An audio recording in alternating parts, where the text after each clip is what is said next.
Мүмкіндігі шектеулі азаматтар деп біз атағанымызбен олар мүмкін еместі мүмкін ете алғандар. Тауқыметке қасқайып қарсы тұруды бәлкім сол кісілерден біз үйренуіміз керек шығар. Басты бағдарламаның қайсар кейіпкерлерімен Әсем Изатқызы кездесіп қайтты. Жаңбырды жек көрмейсің бе? Жоқ, менде ондай нәрсе болған жоқ. Қолыңнан айырған сол жаңбыр емес пе? Алланың берген нәрсесін қалай жек көресің? Алла өзі беріп тұр. Алла егер басқа салып тұратын болса, ол қандай уақытта мүмкін жаңбыр жаппай тұрып та мен мұндай жағдайға ұшырауым да мүмкін ғой. Ол табиғаттан желкенетін ешқандай ойым жоқ. Табиғат қалай болса да табиғат сұлу ғой. Өмір оны өкпелетсе де, оның өкпесі жоқ оған. 2000-ші жылдардың басы болатын. Жаңбыр жауып тұрды деп еске алады. Балақай ойнап жүріп байқаусызда электр тоғына түсіп небары 6 жасында қос қолынан айырылды. Азамат десе, жыландай жиырылып қалған қатал тағдыр сөйтіп балалығын ұрлады. Мен осы жағдайға ұшырағаннан кейін менің басында мен үшін өмір тоқтаған шығар деп ойладым. Өзім кейпімді көргеннен кейін мен үшін өмір тоқтап қалды деп ойладым. Болды, одан ары қарай өмір сүрудің де қажеті жоқ деп ойладым.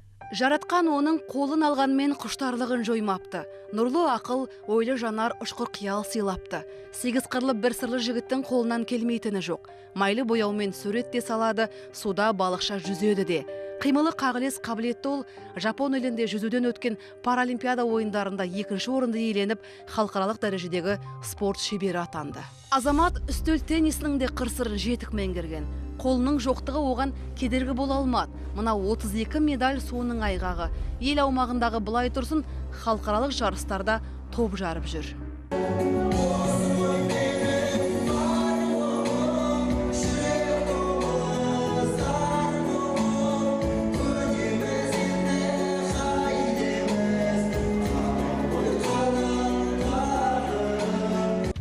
Азамат әнші де, қазір тойларға шығып жүр.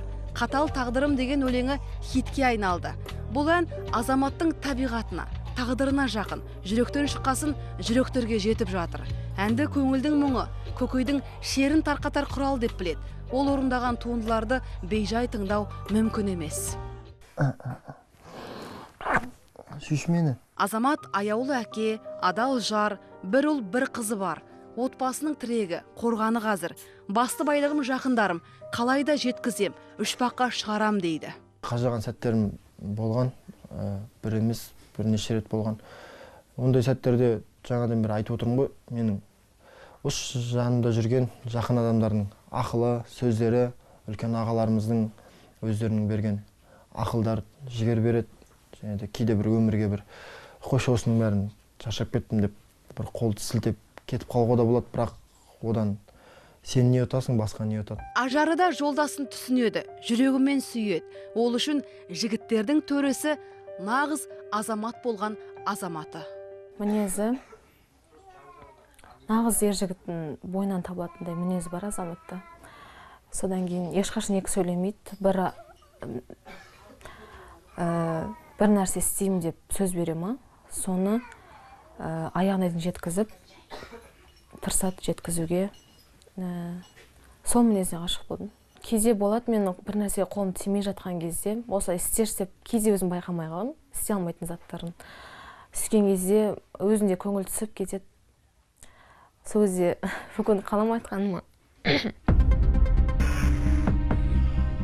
Ажар Азаматқа тұрмысқа шығам дегенде туыстары түбегейлі қарсы болыпты. Бірақ жас қыз жүрегін тыңдады, Азаматты таңдады. Қазір ол үшін өкінбейді. Тағдырыма тура келген серігім дейді. Білемін ғой, білмейді деп жүрсің бе? Түсінемін кеудеңдегі дүрсілде. Оңашада жұрт көзінен жасырып, күрсінбеші, жалынамын күрсінбе.